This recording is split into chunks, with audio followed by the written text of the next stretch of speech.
Bom, eu acho que é um debate importante e importante também que o Jornal de Debates esteja fazendo esse debate a fundo, porque é um debate que muitas vezes é feito de uma maneira superficial e uma questão como essa é uma questão complexa que merece realmente um aprofundamento maior, né?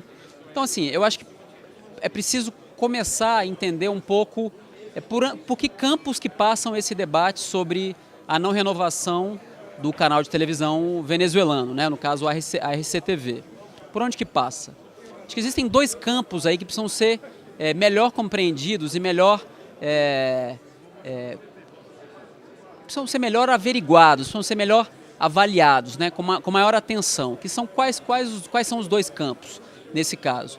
Bom, primeiro é que quando você fala em não renovação de uma concessão de meios de comunicação, né, de radiodifusão, por um lado as pessoas colocam que isso é um atentado contra a liberdade de expressão e por outro lado algumas pessoas dizem que isso é um direito soberano do Estado decidir sobre essa concessão.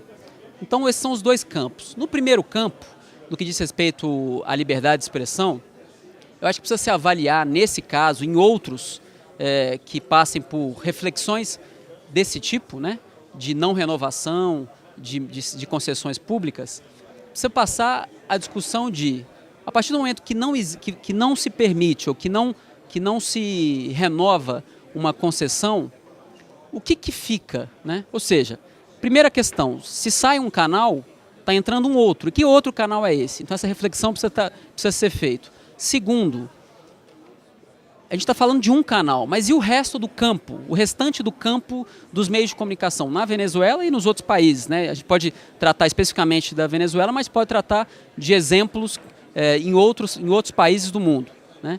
Então, como é que fica o campo das comunicações? Porque você tem uma infinidade de mídias, de outras TVs, né? Privadas, públicas e estatais.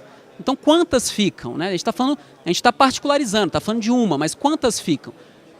Eu tenho conhecimento de que existem outros vários canais privados e outros vários canais públicos. Então, é preciso entender o contexto todo da comunicação e não só particularizar. Segunda questão, no que diz respeito à liberdade de expressão.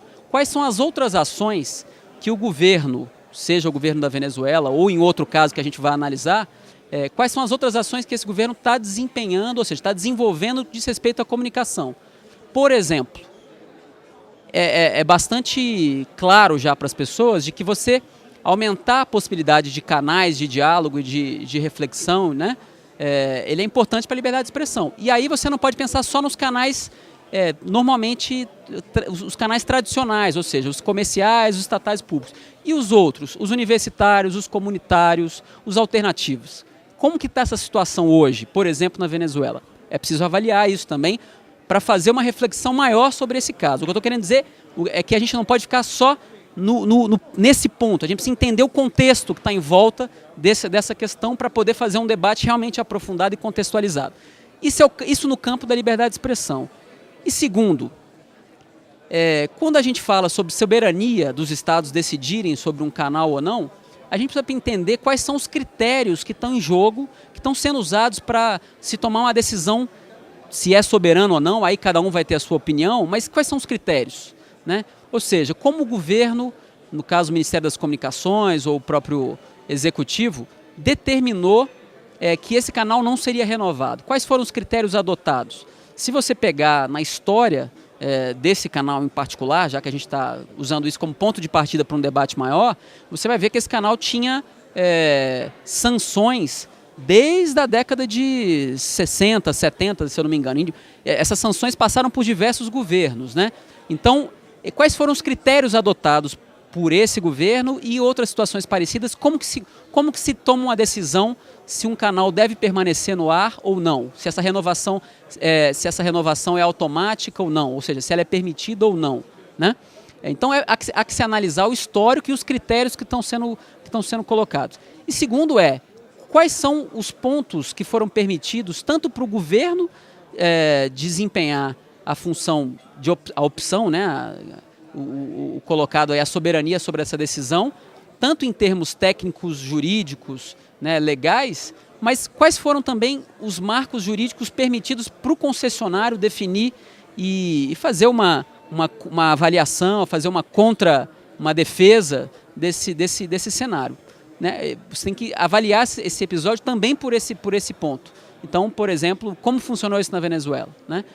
Isso teve participação de instâncias jurídicas, né? Supremo Tribunal de Justiça, até onde eu sei houve pedidos de contestação dos concessionários e que foram negados por esse tribunal. Ou seja, o que eu estou querendo dizer aqui, mais do que fazer uma avaliação, um juízo de valor sobre esse caso, é dizer que a discussão hoje sobre a não renovação de um canal de televisão, que é uma concessão pública, né? Isso é uma concessão pública em qualquer país, na Venezuela, na Argentina, na Colômbia, no Brasil, né? Essa discussão ela envolve vários aspectos que precisam ser levados em consideração, porque senão a gente acaba particularizando e de alguma forma transformando isso numa discussão maniqueísta, né?